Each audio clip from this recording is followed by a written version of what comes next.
Corona के नए variant को लेकर सबसे बड़ी फिक्र वैक्सीन से भी बच निकल सकता है ओमिक्रॉन वेरिएंट। नए वेरिएंट के ऊपर शुरू हुआ वैक्सीन के असर का शोध। ओमिक्रॉन के खिलाफ वैक्सीन की एफिकेसी कम होने का भी खतरा है। मैं सीधे चलूंगा अश्विनी, मैं ये जानना चाह रहा हूं कि अभी इस वक्त आप मुंबई में मौजूद हैं। मुंबई में तैयारी किसके लिए? वैक्सीन से भी ये बच रहा है। मुंबई, केरला, महाराष्ट्र, ये वो इलाके हैं जहां पर कोरोना अभी भी एक्टिव फॉर्म में है। तो एयरपोर्ट्स, खासकर इंटरनेशनल एयरपोर्ट वहां पर है, बहुत ज्यादा इन्फ्लक्स होता है। क्या तैयारी है अश्विनी वहां पर?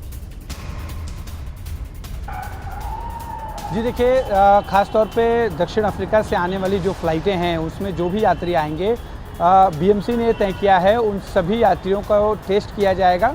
अगर कोई संक्रमित पाया जाता है तो उनकी जीनोम सीक्वेंसिंग कराई जाएगी और इन्हें क्वारंटीन रहना पड़ेगा। क्वारंटीन के बाद ही ये बाहर जा सकते हैं। यानी जो नियम बहुत पहले लगाए गए थे, हमने देखा पहली जो लहर आई थी कोरोना की और दूसरी लहर जो आई, जो नियम उस वक्त थे एक बार फिर से उस अमल में जो है लाया जा रहा है ताकि साउथ अफ्रीका का से जो ये वेरिएंट ओमिक्रॉन निकला है वो मुंबई और महाराष्ट्र में उसका असर ना हो, ये कोशिश हो रही है।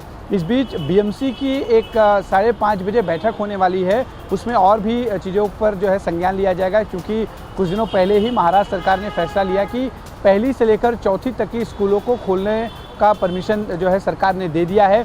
ऐसे में अब सवाल ये उठता है कि जो मुंबई, खासतौर पे जो बीएमसी के इलाके में जो स्कूल आते हैं उन्हें परमिशन दी जाए या नहीं, क्योंकि 1 दिसंबर से स्कूल खुलने हैं और अब ये नया वेरिएंट आने की वजह से खतरा जिस तरह से बढ़ा है और जिस तरह से रिपोर्ट सामने आ रही है कि बहुत तेज़ी से फैलता है, खतरनाक वेरिएंट है ये। इसके अलावा इसका असर जो वैक्सीन का जो है इस पर होगा या नहीं, ये जो तमाम सवाल हैं उसको ध्यान में रखते हुए बीएमसी की जो आज बैठक है उसमें ये तय किया जाएगा कि 1 तारीख से स्कूल खुलने की जो प्लानिंग है वो कंटिन्यू रखी जाए या नहीं रखी जाए। साथ ही जो अस्पतालों में मरीजों की संख्या कम हो गई थी उनको एक बार फिर से एक्टिवेट जो है किया जाएगा, ताकि अगर स्थिति खराब बहुत बहुत शुक्रिया, मैं रोकूंगा आपको। बहुत बहुत शुक्रिया।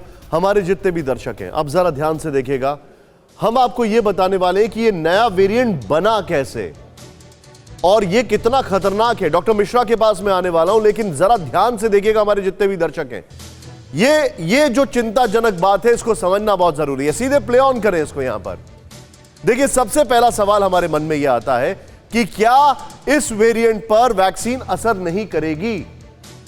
क्या जवाब इसका? आइए जरा प्ले करें। अभी तक में के बने सारे वैक्सीन को चीन में मिले वायरस के हिसाब से बनाया गया था, नोवल कोरोना वायरस के हिसाब से बनाया गया था, जितने भी अभी तक वैक्सीन बने हुए हैं। नेक्स्ट, चेंज करें।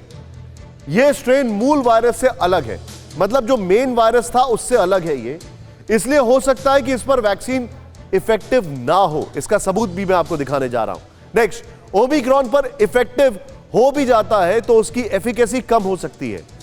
गौर करने वाली बात यह है कि ओमिक्रॉन से कई संक्रमित फुल वैक्सीनेटेड थे।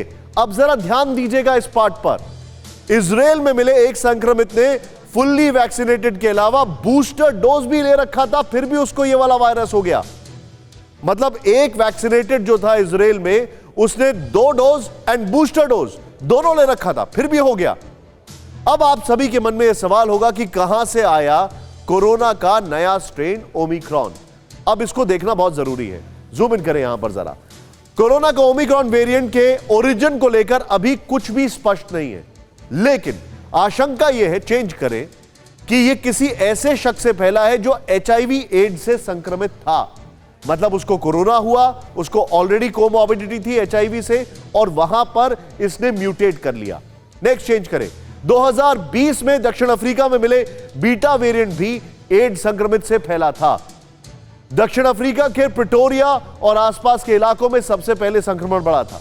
जीनोम सीक्वेंसिंग के बाद में केस बढ़ने की वजह से बीटा वेरिएंट का पता चला था।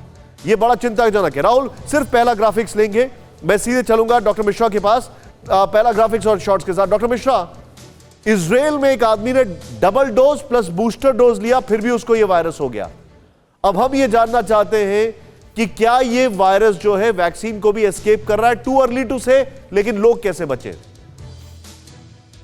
देखिए निशांत जी, अभी ये 9 नवंबर को सामने आया, 24 को नोटिफाई हुआ और WHO ने इसको वेरिएंट ऑफ कंसर्न नाम दे दिया। जी सर।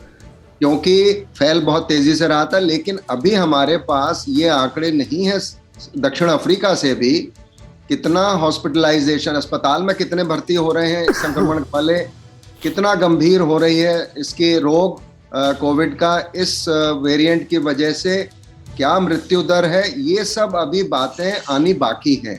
और ये बिल्कुल संभव है कि ये जो भी अभी मौजूदा जितनी भी टीके हैं उनको ये स्किप करे, क्योंकि बिल्कुल चरित्र बदला हुआ है इसका।